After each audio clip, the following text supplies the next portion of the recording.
Brasil visto de fora. Mas com a globalização, o que é exatamente fora? Globalização é um termo da década de 80 para descrever o processo de intensificação da integração econômica e política mundial, marcado, sobretudo, pelo avanço nos transportes e na comunicação. Foi como se as barreiras, as fronteiras, entendidas aí como limites geográficos, tivessem caído. E não havia mais fora, tudo estava dentro. Literalmente ganhamos o mundo, até que esbarramos em 2020. O ano que a gente não queria que tivesse existido. Veio a pandemia da Covid-19 e o jogo começa a ser reprogramado. Olá, eu sou Sheila Damorim, esse é o X na Questão, programa da SHIS Comunicação para refletir com você sobre essa questão. A pandemia nos puxou para trás e vamos recriar barreiras? É inegável que fronteiras foram fechadas por força da crise sanitária, mas ainda vivemos a globalização na sua essência, correto? Ou até que ponto a comunicação interligada, a facilidade com que sabemos, vemos, lemos sobre o que acontece nos 4 cantos do mundo, nos ajuda ou atrapalha na criação de imagens que podem ser verdadeiras ou falsas? Que imagem o Brasil está projetando hoje no mundo? Como os países nos enxergam? Quais são os reflexos desse retrato na economia e na geografia política? A simples troca do ministro das Relações Exteriores vai dar melhores cores ao Brasil? Ou, mais do que novos nomes, precisamos de novas ideias? Para ajudar nesta reflexão, temos hoje aqui algumas convidadas. Da Argentina, a companhia da Márcia Carmo. Márcia mora em Buenos Aires, edita o jornal El Clarín em português e escreve para a BBC. E a Vivian ajuda a gente lá de Londres. Vivian é correspondente do Globo na Europa, escreve também para a Época, para a revista Época e para a Rádio França Internacional e já trabalhou em Pequim. E de Singapura, a gente vai ter a colaboração da Bárbara Nascimento, ex-jornalista do Estadão, do Globo e do Correio Brasiliense. A Bárbara hoje é freelance e escreve sobre a economia do Sudeste Asiático para jornais brasileiros. E a gente conta também com você. Deixa aí seu comentário para enriquecer o nosso debate, ok? Afinal, a gente aqui na SHIS defende a interação como um dos pilares essenciais da comunicação efetiva. E já que estamos falando em comunicação, eu começo mostrando aqui um trailer, gente, de um filme que é de 1997, onde a solução dos marqueteiros políticos para desviar a atenção de uma crise na Casa Branca foi fabricar uma guerra num país distante, dentro de um estúdio. Roda aí o trailer um pouquinho pra gente conversar depois. There's a crisis in the White House. What's the crisis? And the president's top advisors have been called together. Oh, jeez. The sexual misconduct occurred inside the Oval Office. With the election only days away, how much will this scandal affect the outcome? The president spent the weekend pressing the flash. He wasn't campaigning, he was dating, actually. Now, Washington's top spin doctor We can distract the press for 11 days till the election. I think we got a chance. has an idea, We can't afford a war. We're gonna have the appearance of a war. but he can't pull it off without Hollywood's top producer. Do I know you? We have some mutual friends in Washington. Why come to me? We want you to produce. You want me to produce your war? Not a war. It's a pageant. We need a theme, a song, some visuals. We need, it's a pageant. New Line Cinema presents How close are you to this? What do you want the kid to say? all the spectacle, I know we're all concerned for the president. I know we're all concerned for the president. I know that we are all concerned for the president. He didn't sell the line. all the drama, The president's gonna go to war with Albania in about 30 minutes. Albania's hard to run. These are chips. We need it for the armed position on the strain. It'll be a kitten. We'll punch it in later, right? and all the effects of real war Okay, put the village behind her. Give me some sound of screaming. without the casualties. America has seldom witnessed a more poignant picture of They used the same process with the last Schwarzenegger movie. You're the man. Albania, Albania. That rhymes. I can't believe it. We forgot a hero. O que a gente quer resgatar aqui com a globalização e conexões em tempo real? Essa seria uma situação que hoje praticamente impossível de acontecer. Os países, os governos são julgados o tempo todo por fatos e posições reais. No caso brasileiro, o país teve a imagem arranhada com os escândalos de corrupção e descasos com o meio ambiente. Agora, a atuação do Brasil no combate ao Covid-19 é bastante criticada. Somos apontados por governos e organizações internacionais internacionais como uma ameaça mundial. E isso depois de desgastes nas relações diplomáticas com França, Alemanha, Argentina e até China. A gente vai ver aqui em que medida isso afeta os negócios e a diplomacia. Vamos começar a nossa conversa aqui pela nossa vizinha mais próxima, a Márcia Carmo. O Brasil é sempre, desde sempre, né, Márcia? Ele é o principal parceiro da Argentina. Mas as relações entre os dois países estão meio que estremecidas desde a eleição do presidente Alberto Fernandes. Os presidentes Bolsonaro e Fernandes até hoje praticamente nunca tiveram nenhuma conversa. E o presidente brasileiro torceu pela reeleição de Maurício Macri, do ex-presidente Maurício Macri. Como é que isso bate aí na Argentina, entre os empresários, entre governantes? Como é que está a nossa imagem aí, Márcia? Sim, como você disse, a relação dos presidentes Alberto Fernandes e Bolsonaro não é das melhores. Os dois se falaram pouquíssimas vezes, 2 vezes foram de forma virtual. Na sexta-feira, na comemoração dos 30 anos do Mercosul, eles se viram muito rapidamente, mas não se falaram diretamente. O mesmo aconteceu há mais ou menos alguns meses, uns 3 ou 4 meses também, quando foi a primeira vez que eles tentaram quebrar esse gelo. Mas a relação entre os dois é fria. Sobre a relação, sobre a imagem do Brasil aqui na Argentina e nos países vizinhos, nos países da América Latina como um todo, a imagem hoje do Brasil não é das melhores, principalmente por causa da pandemia.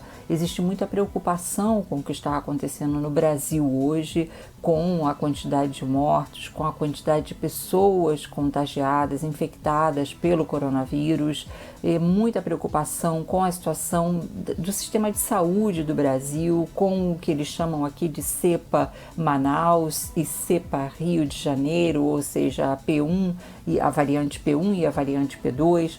A imagem do Brasil já esteve em seus melhores dias. A preocupação aqui dos países vizinhos, Uruguai, Paraguai, Argentina, é fechar fronteiras, é evitar de alguma forma que os vírus que circulam no Brasil cheguem por aqui com mais força. Já existem casos dos vírus de Manaus e do Rio de Janeiro nestes países, mas a ideia deles é tentar evitar uma maior propagação. Foi por isso que a Argentina suspendeu todos os voos vindos do Brasil a partir do sábado dia 27 e por tempo indeterminado. Sheila.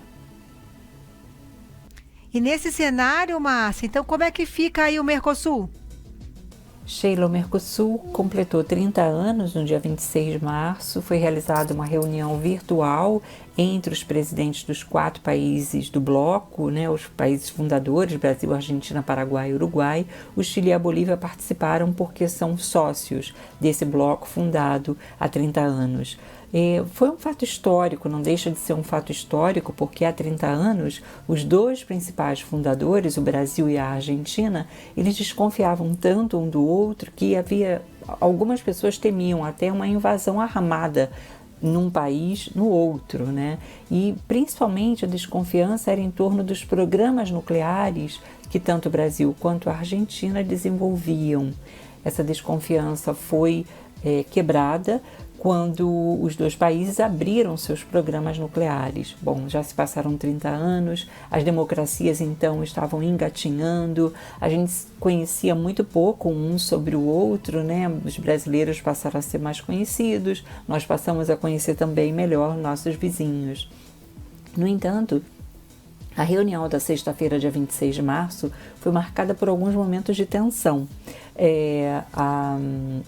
O Uruguai deixou muito clara, o presidente Lacalle Pou deixou muito clara a sua decisão de que o Mercosul deve passar a ser uma zona de livre comércio e que os uruguaios estão impacientes com isso porque estão perdendo mercados diante das ataduras, como eles chamam, de corset, seria um gesso, eles se sentem engessados, como o Mercosul é hoje, por causa das tarifas que são cobradas do bloco quando ele busca novos mercados ou novos países. A reação do presidente Alberto Fernandes foi dizer, olha, quem não está satisfeito, que deixe esse barco. Foi uma reação inesperada, a declaração do presidente Alberto Fernandes foi inesperada, mas mostrou que a Argentina está muito isolada neste momento, porque tanto o Uruguai quanto o Brasil, e de certa forma também o Paraguai, defendem uma maior abertura comercial do bloco. O argumento do presidente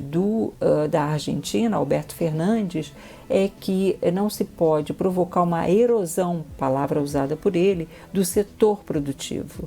E então existe esse momento aí de, digamos assim, de descompasso entre os presidentes do Mercosul. Uma das características dessa pandemia, que é justamente a união e a colaboração, a gente está caminhando aqui nesse bloco econômico, no que era para ser um bloco econômico, na direção oposta, não é isso, né, Márcia? Na verdade, Sheila, a pandemia revelou ou confirmou que os países do Mercosul, eles dialogam muito pouco sobre questões que são urgentes nesse momento. Por exemplo, a questão das vacinas. Todos os países estão colocando, como a gente comentou, tentando colocar fronteira, suspensão de voos, suspensão dessa ligação entre os países, mas não se está falando por exemplo, se buscar uma produção conjunta de vacinas, ou pelo menos não se tem conhecimento disso até o momento. Então ficou claro que essa frieza política, essa falta de diálogo permanente, ela tem se refletido nesse momento de emergência. No caso, por exemplo, na reunião do Mercosul, o presidente do Paraguai, ele pediu o Mário Abdo Benítez, que é chamado de Marito, e ele é definido como muito próximo ao presidente Bolsonaro, ele falou duas palavras que para o Paraguai são importantes nesse momento: vacinas e solidariedade. O Paraguai recebeu um carregamento de vacinas de doação do Chile. O Chile tem mais vacinas do que sua própria população.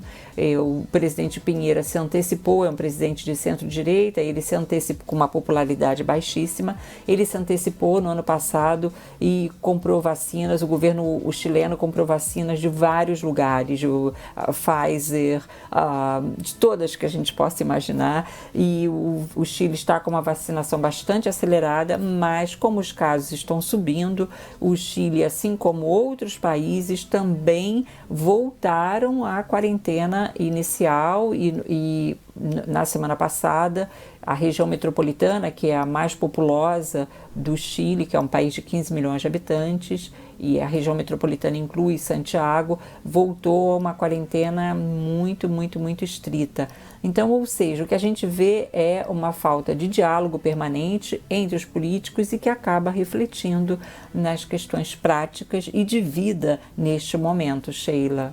Na verdade, então, Márcia, pelo que você está falando, na verdade a gente passa a viver como se a gente estivesse numa globalização com barreiras invisíveis, né? Assim, porque tem todo um cenário político que acaba funcionando como uma barreira invisível e inviabilizando essas relações, essas conversas, essa consolidação do bloco e de uma união mesmo, que o bloco podia estar trabalhando junto, como você mesmo colocou neste momento, para união de esforços para combater o Covid e tomar medidas juntas, né? Exatamente, Sheila, exatamente. Não existe hoje uma sintonia, digamos assim, né? Assim, a pandemia, como a gente contou, ela mostra as fragilidades dessa integração. Além disso, a pandemia deixou muito evidente que a América Latina é a região mais desigual do planeta, segundo organismos internacionais, e essa desigualdade mostrou também como nossos sistemas de saúde são frágeis e não estavam, ninguém estava preparado para uma pandemia dessas dimensões. Mas o Brasil, sendo a maior economia e o maior país da América Latina, ele sempre merece, na vizinhança, uma atenção especial. Então, tudo que acontece no Brasil acaba refletindo direto ou indiretamente nos outros países. O Brasil é visto como motor econômico da região. E o fato de o Brasil registrar hoje mais de 300 mil mortes de pessoas que sofreram a Covid gera enorme preocupação. Isso é o que a gente percebe aqui neste momento, no momento em que a imagem do Brasil, eu moro aqui há muito tempo e acho que nunca vi a imagem do Brasil tão questionada, digamos assim.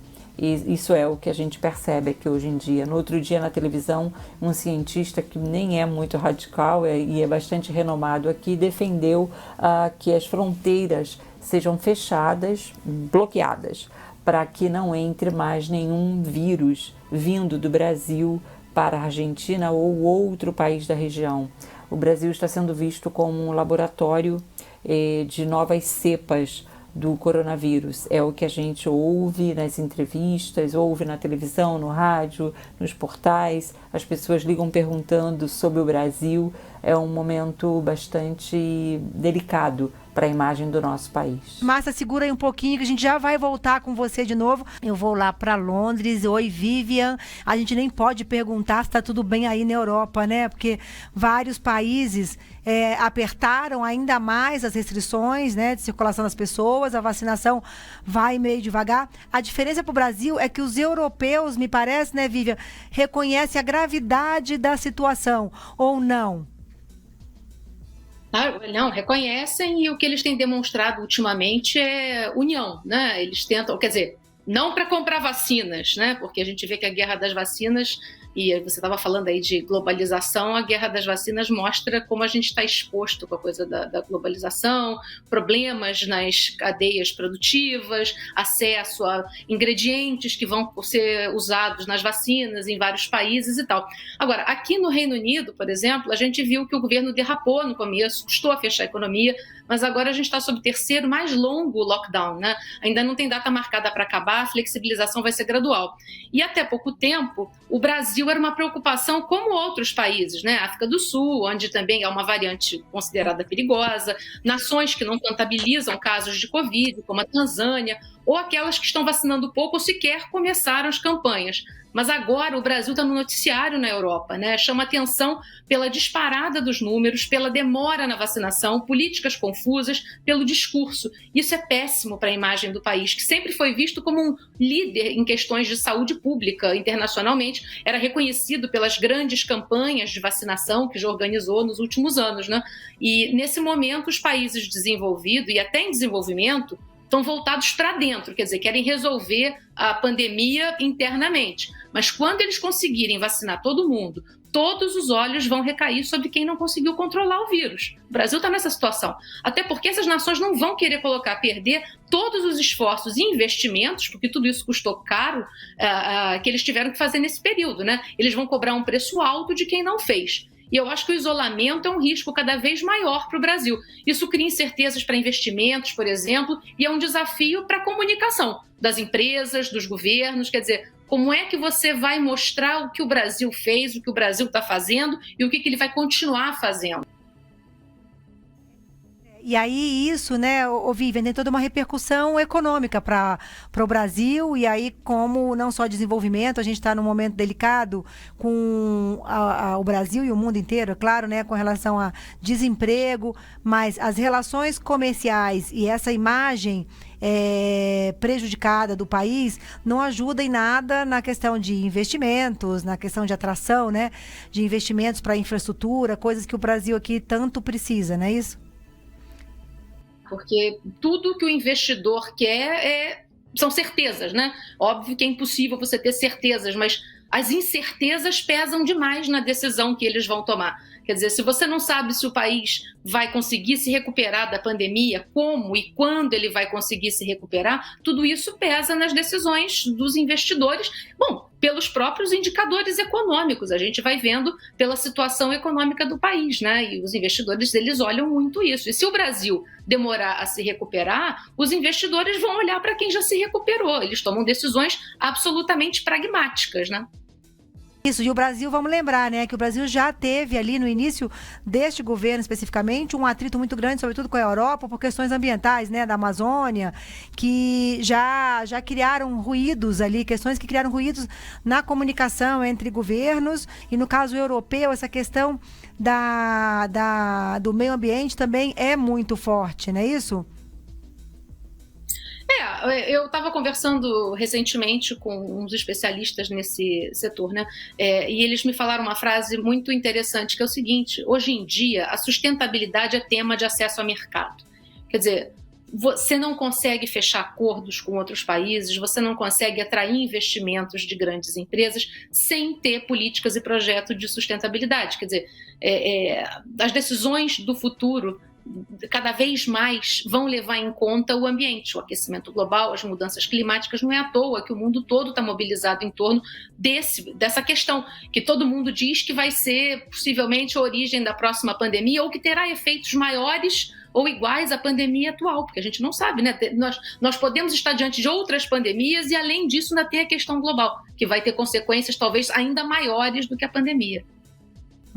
Ô, Vivian, a saída da Inglaterra da União Europeia traz alguma inquietação para os exportadores brasileiros, né? Para os exportadores brasileiros. Algumas cotas de importação e as taxas podem ser alteradas. Quais são as perspectivas que você vê aí de negócios entre o Brasil e o Reino Unido? O Brasil tem sido muito acusado, como eu te falei, que essa coisa do meio ambiente.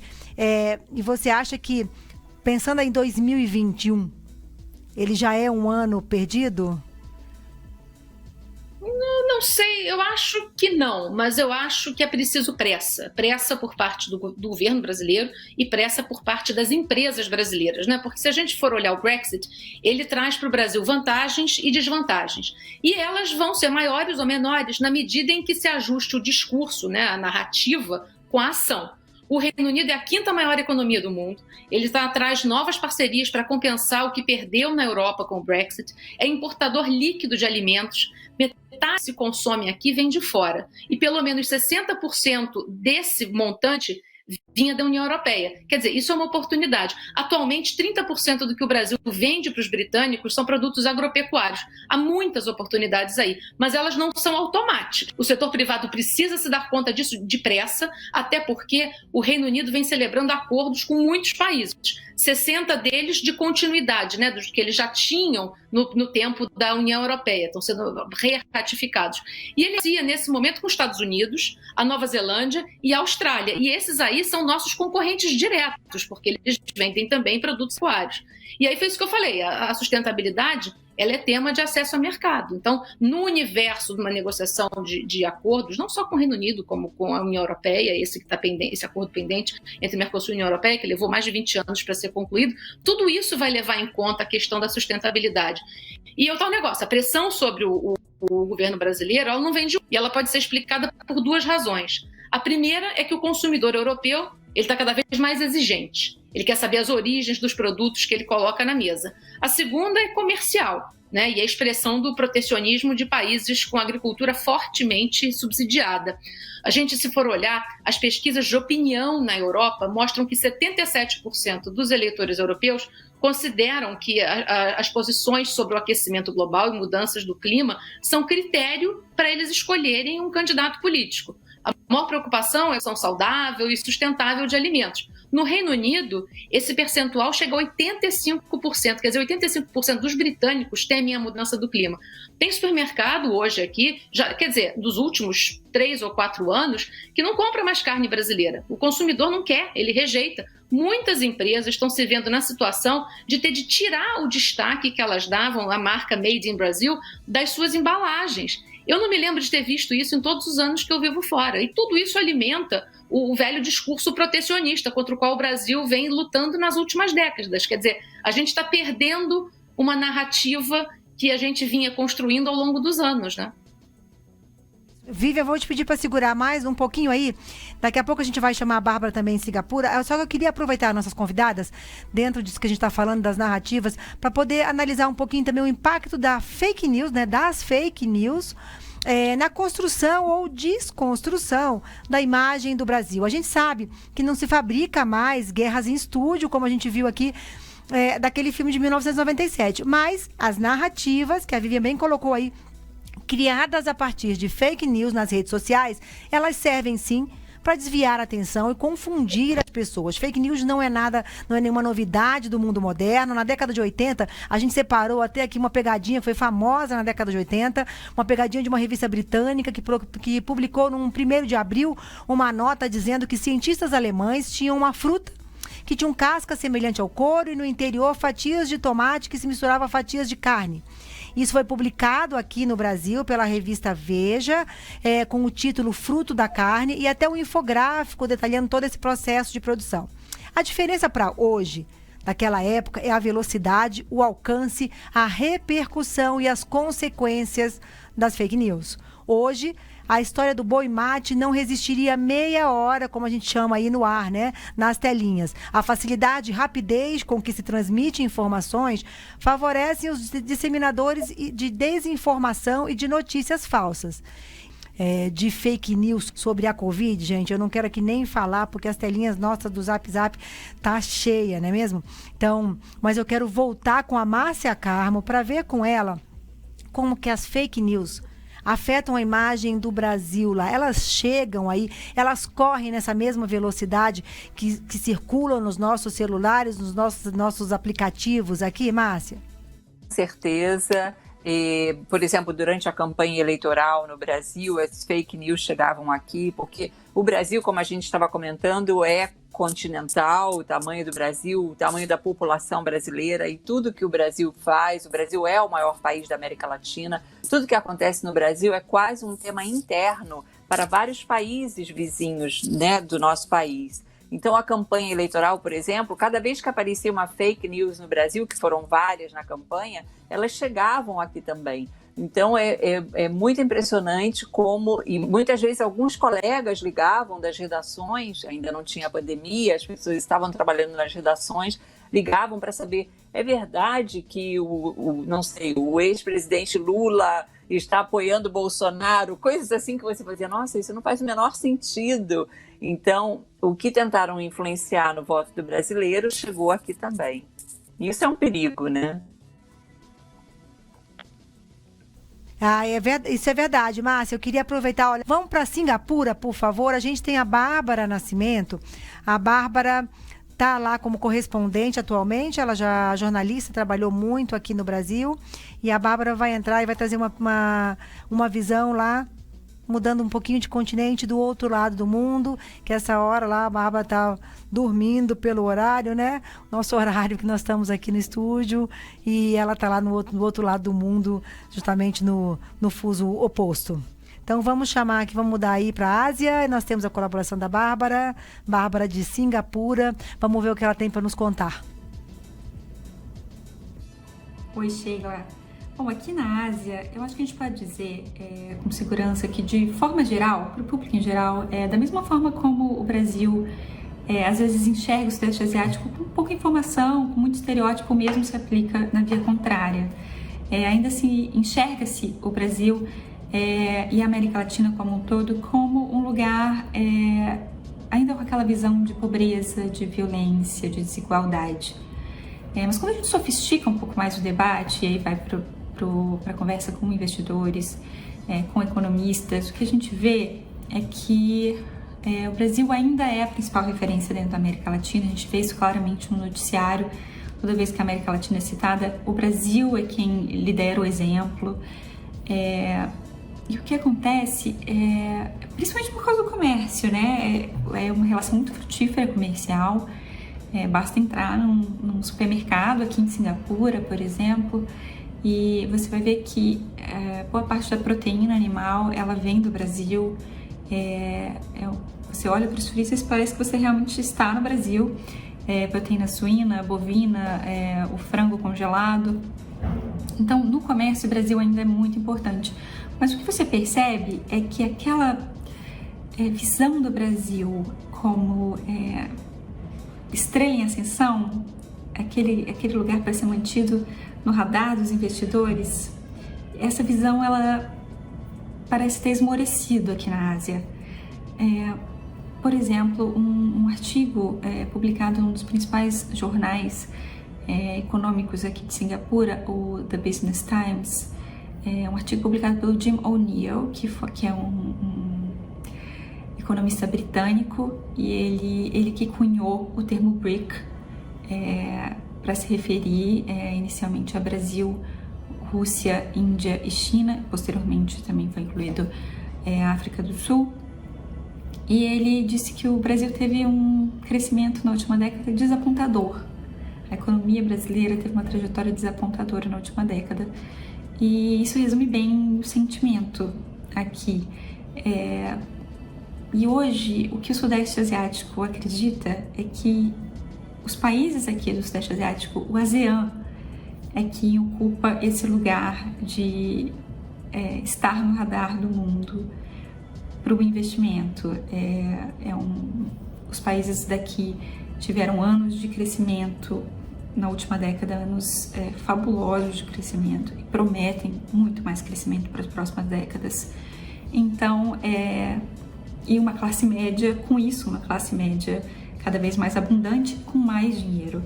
Então, eles acreditam que esse lugar que o Brasil e a América Latina ocupou de emergente em ascensão, hoje é deles. É realmente triste a gente ouvir isso, porque a gente tem tantas promessas, quando a gente vem lá de décadas e décadas, que é o Brasil do futuro, que é o país do futuro, e que a gente estava quase chegando nesse futuro.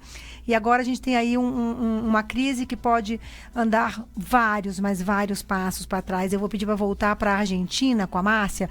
Por quê? Porque dentro da região, pelo tamanho, né, pela potência da economia brasileira, o Brasil ainda é importante, mesmo diante dessa confusão diplomática, digamos assim, dessa falta de ambiente colaborativo e união, mas não interessa também para a Argentina, né, Márcia, que o Brasil não vá bem, né? Porque, assim, ele também ajuda a puxar o continente aqui como um todo, ou não? Com certeza. Como a Bárbara dizia, o Brasil é uma referência, né? E para a região, o Brasil é a referência, né? Apesar da forte presença da China, como destino das exportações, etc. Mas o Brasil é muito importante. E aqui eles torcem muito para que o Brasil cresça, porque o Brasil, a economia brasileira crescendo, ele é o motor da América Latina. Isso não existe nem dúvida. Isso no âmbito econômico. No âmbito político, o que aqui acompanham é quais são as políticas hoje para proteger os brasileiros da pandemia e com consequência, estarem protegendo também os vizinhos, né, que contornam o nosso país. Ô, Márcia, eu vou te agradecer muito a participação. Eu sei que você está com o seu horário aí também apertado, mas ainda fez esse grande esforço para estar aqui com a gente agora, discutindo um momento tão importante aí nessas relações Brasil e Argentina. E a sua participação é fundamental quando a gente está falando de o Brasil visto de fora. Então, quero agradecer muitíssimo a sua participação aqui. E a gente vai, para você poder te liberar também, né? Porque eu sei que você está com o horário apertado com seus compromissos, mas eu quero te agradecer muito. Se você quiser complementar alguma coisa, Márcia? Eu queria agradecer a vocês e dizer que a ideia é ótima. Eu adorei ouvir o que Bárbara e Vivian disseram, o que você disse. E eu acho que é muito importante levar o brasileiro como o nosso país está sendo visto e qual o peso dele na geopolítica. Como você disse, a globalização ela foi mudando, né? Foi se adaptando ao mundo e é fundamental a gente contar onde a gente está, como dizia aqui, onde estamos parados, onde a gente está nesse mapa, né? Muito legal. É isso mesmo. Obrigada, Márcia. E voltando então para Londres, Vivian, a gente estava falando aqui antes da gente ir a Singapura e voltar com a Márcia sobre essa questão das conexões, da fake news. Os europeus são tão conectados que nem os brasileiros, Vivian, porque aqui tem mais celular até do que gente, né? Então, como é que funciona? Aí não é só a família real que faz sucesso, não, né? Não, eles são muito conectados, sim. A internet às vezes não é muito boa. Quando eu morava na China, a internet era melhor, embora tivesse a censura sobre as redes lá. Mas eu acho que o problema da fake news que a Márcia estava falando, ele é menos pesado aqui. Aqui as pessoas participam menos né, do dia a dia do Brasil, as mudanças políticas, econômicas no Brasil têm menos impacto direto sobre a britânica ou sobre o resto da Europa do que tem na América do Sul, ou diretamente sobre a Argentina, que é o nosso principal parceiro comercial na vizinhança. Eu acho que o problema do Brasil aqui são mais as real news do que as fake news, né? Os britânicos têm problemas internos com fake news, como todo mundo. Eles começaram, inclusive, uma grande campanha para explicar a importância da vacina contra a Covid, porque tem muita informação falsa circulando na internet. Mas eu acho que para o Brasil é a questão mesmo que a gente estava falando antes da narrativa, da construção da nossa narrativa, do nosso discurso. Né? Mais uma vez, eu acho que ela é fundamental.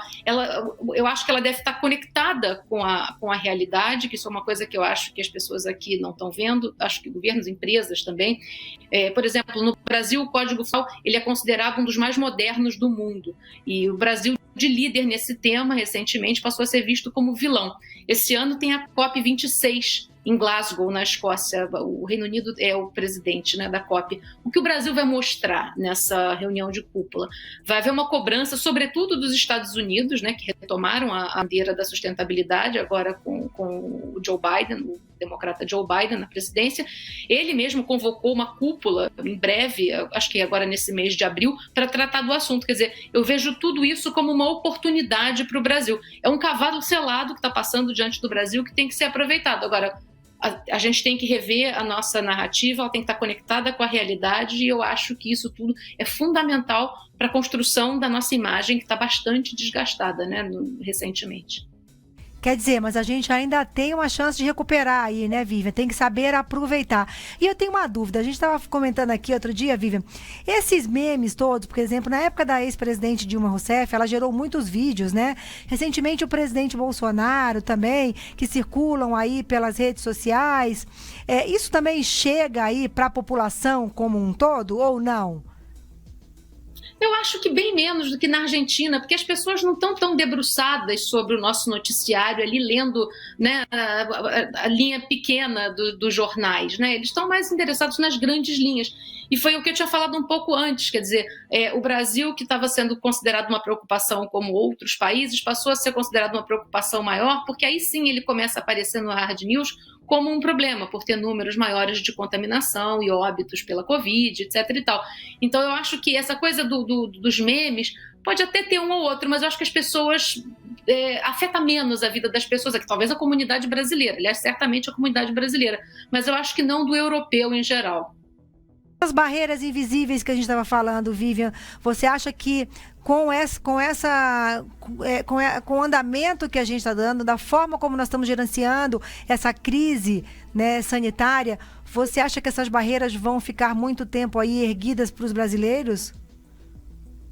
Olha, eu acho que elas são cada vez mais visíveis. Eu não vejo barreiras tão invisíveis assim. As barreiras invisíveis tinham antes, né, com a coisa do discurso protecionista contra o Brasil, etc. e tal.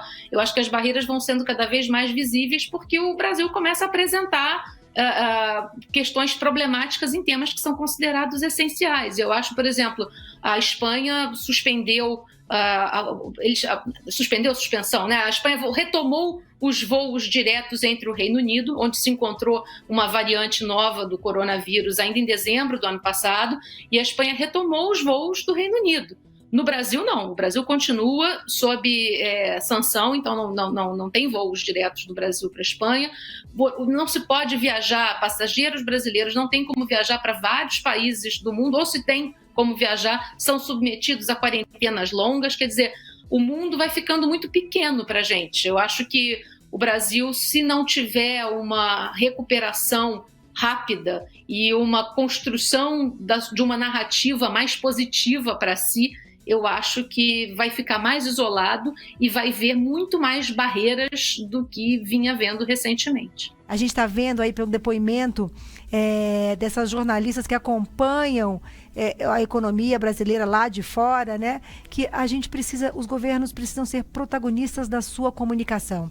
Verdade e transparência, produtos meio escassos nesse tempo, são fundamentais. Cada nação projeta o seu autorretrato, que tem os traços da atuação dos governos e a sua repercussão na sociedade e, sobretudo, na economia, que é, no final, aonde bate a fatura. Então, mais do que nunca, cuidar da sua comunicação e da sua imagem com o exterior. E aí, a Vivian trouxe aqui um ponto muito importante, que não é só falar também, é ter atitudes, né? Nunca foi tão importante, nunca foi tão fundamental. A gente já está estourando o nosso tempo, então eu tenho que agradecer aqui o depoimento da Bárbara, que lá de Singapura, que junto com a conversa que a gente acabou de ter aqui com a Vivian e com a Márcia Carmo, nos ajudaram, né, a refletir sobre como está a nossa imagem no exterior. E você também, que acredita que só uma comunicação efetiva e eficiente pode garantir sucesso ou bom desempenho nesses tempos conturbados, vem para cá conversar com a gente aqui na SHIS Comunicação. Agora, nosso time está preparado para te receber diariamente com repertório e com a ajuda para a construção de marcas, para a construção de marcas e identidades de governos, pessoas e lideranças, e cuidar da sua reputação. Foi um momento muito importante, foi incrível estar aqui com essas jornalistas. Agradeço a presença da Vivian, da Márcia, de Singapura. A Vivian está aí ainda, tá? A Vivian está aí, Vivian?